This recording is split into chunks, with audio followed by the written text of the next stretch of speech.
मैं वनीता आपके अपने परिवार स्टडी विद वनीता में आपका बहुत बहुत स्वागत करती हूँ। आज मैं आपके लिए एसएससी एमटीएस की मैथ्स क्लास में बहुत शानदार क्वेश्चंस लेके आई हूँ बेटा, जो आपके आने वाले आपके एग्ज़ाम के लिए बहुत ही यूज़फुल होंगे। तो इस वीडियो को एंड तक ज़रूर देखेगा। शुरुआत करूँगी अपने क्वेश्चन से। अगर a + b = 25 दे रखा है हमें और a - b = 7 दे रखा है, तो a और b का माध्यानुपाती आपसे पूछा गया है। माध्यानुपाती मतलब मीन्स प्रोपोर्शनल आपसे पूछा गया बेटा। एसएससी में आजकल ये थर्ड प्रोपोर्शनल हो गया, तृतीय अनुपात, द्वितीय अनुपात और माध्यानुपात और गुणोत्तर, ये क्वेश्चंस हमेशा ही हर शिफ्ट में पूछे जाते हैं क्वेश्चन। तो इसको निकालने का क्या तरीका होता है? माध्यानुपाती निकालने का फॉर्मूला होता है बेटा √AB। तो उसके लिए पहले हमें a और b की वैल्यू यहाँ पे निकालनी पड़ेगी। कैसे? हमें समीकरण क्या दे रखी है बेटा? a + b = हमें 25 दे रखा है, a - b = मुझे 7 दे रखा। तो मुझे ये समीकरण 1 है, ये समीकरण 2 है। यहाँ से पहले मैं a और b की वैल्यू को निकाल देती हूँ। तो बेटा ये हल करने पर क्या होगा? ये प्लस है माइनस, तो प्लस माइनस हमेशा कट जाता है। तो ये 2a = हो गया 25, तो 7 होता है बेटा 32। तो यहाँ से a की वैल्यू कितने को 2 से ये भाग में जाएगा, तो 2 एकम 2, 2 2 6 12, 16 आ गया। इसी प्रकार मैं b की वैल्यू निकालूंगी तो कैसे निकलेगी बेटा? तो a की वैल्यू यहाँ पे 16 रखी, प्लस का b = 25, तो ये प्लस का है माइनस का, तो 16 में से बेटा 25 में से 16 कटेंगे तो बेटा बचेगा 9। तो मुझे अब a और b की वैल्यू पता चल चुकी है, तो मैं यहाँ पे रख दूँगी। तो अंडर रूट में 16 × 9 हो गया। 16 का बेटा जो रूट होता है वो 4 होता है, 4 का स्क्वायर होगा तो रूट वहाँ से कट जाएगा, क्योंकि ठीक है। इसी प्रकार 9 का 3 होता है, तो 4 × 3 = 12, तो ऑप्शन ए इसका बिल्कुल करेक्ट आंसर होगा बेटा। अब बढ़ती हूँ मैं अपने नेक्स्ट क्वेश्चन है बेटा। दो संख्याओं के बीच का अंतर उनके योग का 15% है। छोटी संख्या का बड़ी संख्या से अनुपात ज्ञात कीजिए। इंपॉर्टेंट क्वेश्चन है, ध्यान से समझेंगे इस क्वेश्चन को बेटा। उसने बोला कि दो संख्या का अनुपात, बेटा आप कोई भी संख्या ले लो, a मान लो, b, पहली संख्या a मान ली, दूसरी संख्या मैंने b मान ली, x मान लो, y मान लो, जो आपको ठीक लगता है बेटा। तो मैंने पहली संख्या a थी और दूसरी संख्या b, तो उनका अंतर a - b = क्या दे रखा बेटा? उनके योग का, तो योग कितना होता है? a + b का 15%। ये b है प्लस 15%, 15% हटाएंगे तो बेटा 100 लिखेंगे। तो 5 दिया 15, 5 दूनी 10, 20 हो गया। तो 20 की गुना यहाँ पे होगी और 3 की गुना यहाँ पे अंदर हो जाएगी। तो ये 20a माइनस का 20b = 3a प्लस का 3b हो गया बेटा। a वाले एक तरफ ले लेंगे, b वाले एक तरफ ले लेंगे। ये प्लस का है माइनस का, तो कितना हो गया? 17a हो जाएगा। ये माइनस का, ये प्लस में जाएगा तो ये 23b हो जाएगा। तो हमें अनुपात पूछा है, छोटी संख्या का बड़ी संख्या से अनुपात क्या होगा बेटा? छोटी संख्या का बड़ी संख्या से अनुपात, इस पॉइंट को यहाँ पे ध्यान से समझना। छोटी संख्या का बड़ी संख्या से अनुपात पूछा है, तो छोटी संख्या क्या है बेटा? मैंने b मानी हुई है, क्योंकि दो संख्या का अंतर है। तो छोटी संख्या का बड़ी संख्या से अनुपात, तो छोटी संख्या क्या है बेटा? 17 है यहाँ पे। तो क्या पूछा? बड़ी संख्या का छोटी संख्या का बड़ी संख्या से अनुपात पूछा है, ठीक है बेटा। यहाँ पे बहुत से बच्चे यहाँ पे गलती करके आएंगे। तो a/b = क्या मिलेगा मुझे बेटा? ये मिलेगा 23/a। तो ऑप्शन नंबर बी इसका बिल्कुल करेक्ट आंसर होगा, 23/17 बेटा, ठीक है। क्योंकि उसने बोला छोटी संख्या का बड़ी संख्या से अनुपात दो। छोटी संख्या क्या है? 17 है, a है। तो a का छोटी संख्या बड़ी संख्या से अनुपात, तो छोटी संख्या ऊपर आएगी, बड़ी संख्या नीचे आएगी। ये 23 है, ये तो ऐसे ही रहेगा। तो यहाँ पे बच्चा ये गलती मत करके आना कि 17 पर 23 लिख के आए, नहीं तो आपका आंसर गलत हो जाएगा बेटा। ये इसमें बहुत से बच्चे क्वेश्चन को गलत करके थे। वेरी वेरी इंपॉर्टेंट क्वेश्चन है बेटा। थोड़ी सी इसमें थोड़ा सा इसको बहुत ध्यान से समझना। इस टाइप के क्वेश्चन जब भी पूछा जाए तो सोचना कि आपसे क्या पूछा गया, छोटी संख्या का पूछा गया अनुपात, क्या बड़ी संख्या का अनुपात पूछा जाता है बेटा। तो इसमें बहुत बच्चे इसको गलत करके यहाँ पे करके आते हैं और आपका आंसर गलत हो जाता है और आपके नेगेटिव मार्किंग आपको मिलती है बेटा। अब बढ़ूंगी नेक्स्ट क्वेश्चन पे।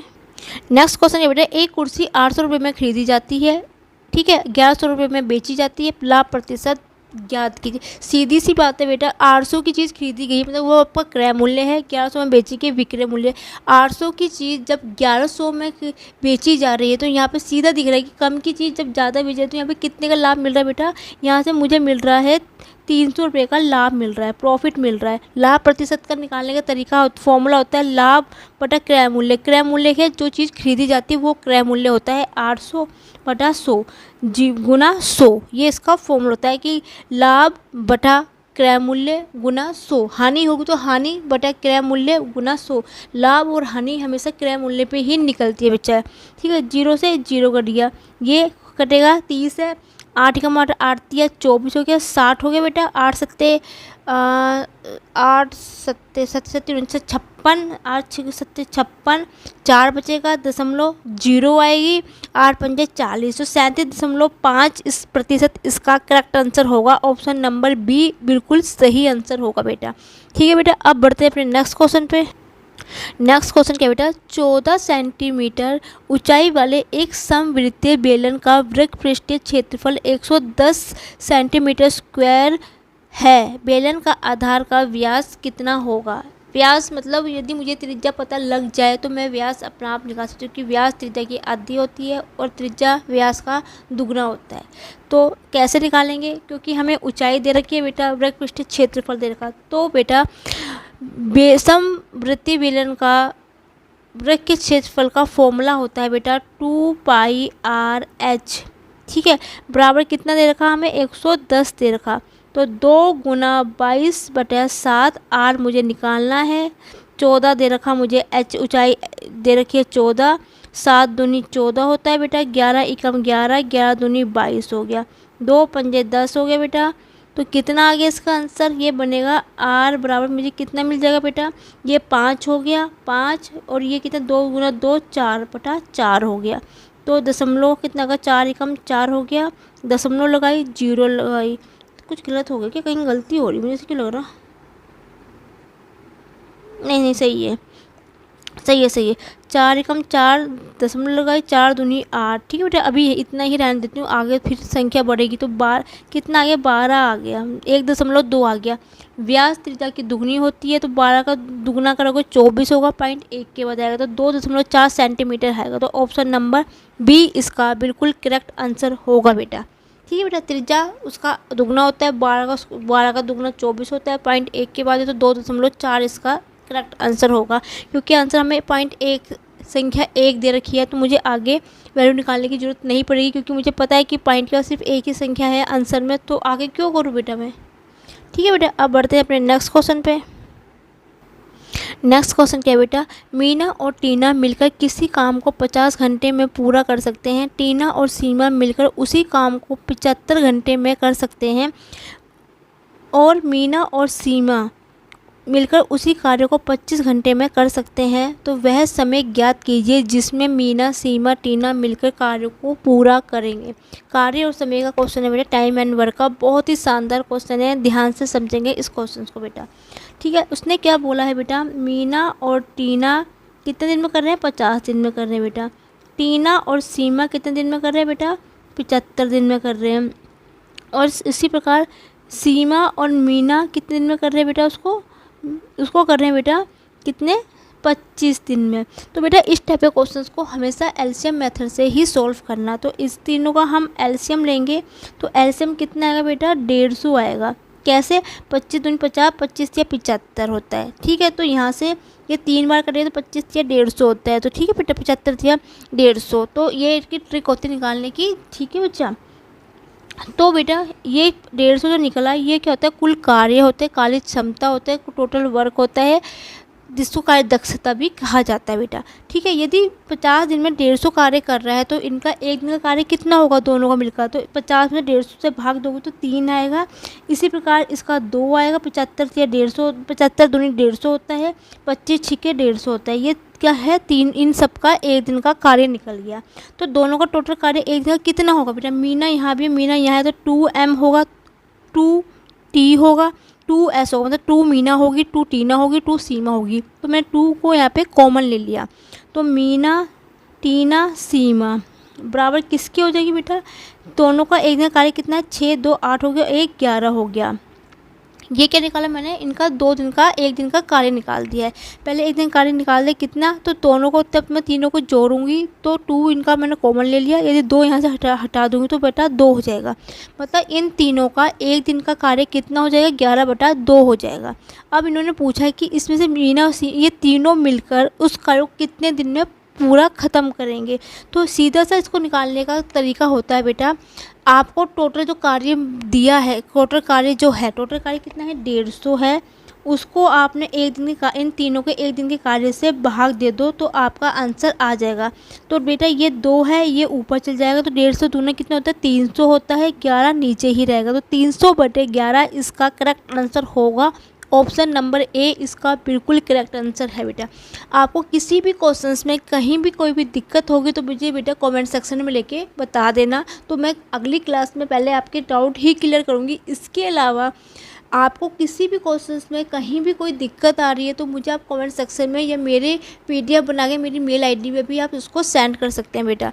तो मैं उसको क्वेश्चन को भी पूरी कोशिश करूँगी कि मैं आपके वीडियो को उसी दिन ही सॉल्व करके आपको अब यूट्यूब में कर दूँ बेटा अपडेट। ठीक है बेटा, अब बढ़ती हूँ मैं अपने नेक्स्ट क्वेश्चन पे। नेक्स्ट क्वेश्चन क्या है बेटा, नेक्स्ट क्वेश्चन है, एक क्रिकेट क्लब में औसत उपस्थिति पिछले साल से 3640 से गिरकर 3820 हो गई। पिछले वर्ष की तुलना में इस वर्ष की कितने प्रतिशत की कमी हुई है बेटा। तो इसका सीधा सा तरीका क्या होता है निकालने का बेटा, सबसे पहले आप देखो कि इसके बीच में कितने का अंतर आ रहा है बेटा। ठीक है, कितने का अंतर आ रहा है बेटा, ये देखो। तो ये 3600 बेटा, ये तो कुछ कहीं पे गलत लग रहा है, पता नहीं क्यों, क्योंकि ये तो संख्या कम है और ये यहाँ पे ज़्यादा आ रही है। एक सेकंड में चेक कर लेती हूँ थोड़ा सा अपने PDF को ज़रा। ओ बेटा, यहाँ पे ना ये 5640 है, ये 5640 है, क्योंकि ये तो पहले से कम है और ये तो ज़्यादा हो रही है, तो यहाँ पे थोड़ी सी मिस्टेक हो गई थी, मिस प्रिंट हो गई थी बेटा। तो 5640 है। पहले देखो बेटा, यहाँ के इस बीच में कितने का अंतर आ रहा। पहले कितनी होती थी 5640 और अब कितनी है 3820। तो यहाँ पे कितने का अंतर आ रहा है उस साल में। देखो बेटा, 0 से 0, 2 का 2, ये 16 में से गए 8 और ये बचेगा बेटा 1820 का क्या है, अंतर है। और ये अंतर किस में आएगा, जितनी कि उसमें क्या था, जितना कि इसमें जिस पे गिर रहा है, कितना गिर रहा है 5640 में गिर रहा है। तो 1820 बटा कितना होगा 5640 गुना आपने क्या कर देना 100 कर देना बेटा। अब इसको काट पीट करना शुरू करेंगे और सीधा आंसर निकालेंगे। 0 से 0 कट गया बेटा। ठीक है बेटा, तो इस 0 को रहने दो, इस 0 से काट देती हूँ। अब इसको शुरू करती हूँ काट पीट करना। कौन सी संख्या से काटूँ, 4 से काटूँ। 4 4 4 चक्के 16, 4 चक्के 16 और 2 22 नहीं कटेगा, ज़्यादा कम आएगा। तो किससे काटूँ, 2 से काट लेती हूँ। 2 9 18, 2 एकम 2। ठीक है बेटा, 2 चौके 2 दूनी 4, 2 अट्ठे 16, 2 दूनी 4। 3 से कटेगा, 3 नीम 27, 3 से यहाँ पर तो कटेगा नहीं। एक काम करती हूँ, सीधा इसको भाग देना शुरू कर देती हूँ।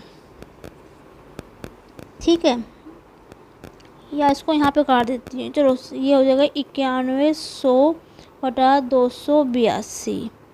ठीक है, तो ये कितनी 282 से पहले कितनी बार कटेगा बेटा, ये देखती हूँ मैं।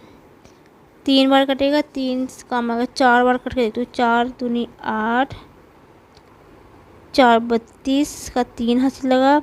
4 एकम 4, 4 और 3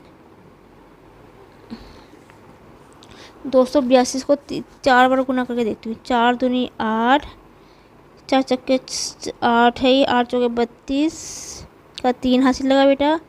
4 दूनी 8, 8 और 11, ये तो इतना आ रहा है। तो एक काम करती हूँ, इसको थोड़ा सा और छोटा कर देती हूँ। तो ज़्यादा कट रहा, तो ये तो ज़्यादा आ रहा है। 4 बार, तो ये 3 बार कटेगा। नहीं, छोटा क्यों करना, इसको 3 बार काट के देखती हूँ।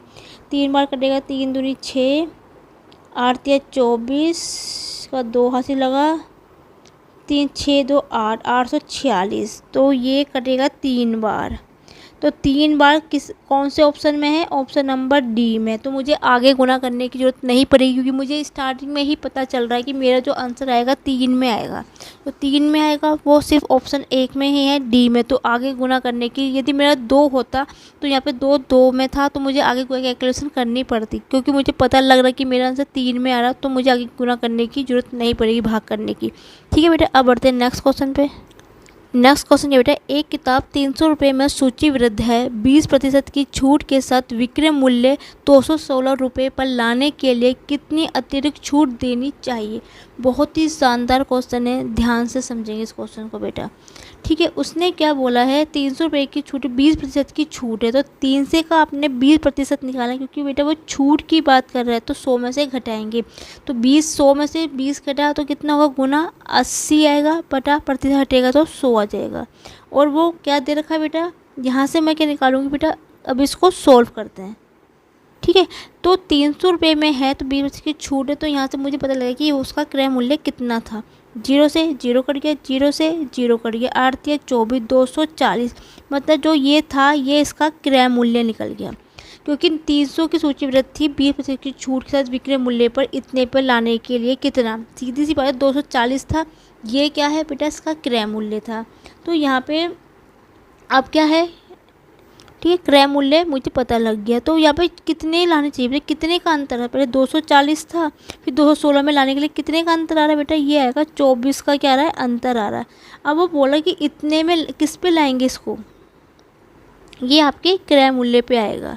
तो आप सीधा बस ये भी कह सकते हो कि 240 की चीज़ को 216 के लाने के लिए कितनी अतिरिक्त छूट देनी पड़ेगी। तो छूट कितनी देनी पड़ेगी, 24 छूट देनी पड़ेगी, 24% की हमें छूट देनी पड़ेगी। 240 की चीज़ है, 216 में लाने के लिए कितना, उसमें से घटा देंगे, तो 24% की छूट लानी पड़ेगी। तो उसने मुझे पूछा कि देनी चाहिए, छूट दी जानी चाहिए, तो वो 24% का निकालोगे, 24 बटा क्रय मूल्य, क्रय मूल्य कितना है 240 गुना 100 कर देना, 0 से 0 कट गया, 1 आया, तो 10% की छूट देने पर 216 रुपये आपको आएगा बेटा ये। ठीक है बेटा, कुछ नहीं करना, पहले 300 का आपने 20% निकाला, यहाँ से मुझे क्रय मूल्य पता लग गया। उसने बोला कि विक्रय मूल्य को 216 पे लाने के लिए, तो सीधी सी बात है 240 के लिए 216 में तो कितना अंतर है, 24 का अंतर है। वो 24 का अंतर किसके बराबर होगा, क्रय मूल्य के, गुना 100। तो एक में कितना, यदि 24 बराबर किसने आएगा, क्रय मूल्य 240, तो एक में कितना है बेटा, 24 बटा 240, तो 100 में कितना होगा, 24 बटा 240 गुना 100। कैलकुलेशन की, सोल्व किया, आंसर आपको आ जाएगा बेटा। तो बेटा आज की क्लास में यही खत्म करती हूँ। उम्मीद है कि आपको आज का सक्सेस पसंद आएगा। वीडियो अच्छी लगे तो प्लीज़ बेटा like my video, comment my video, share my video and thank you for watching my video.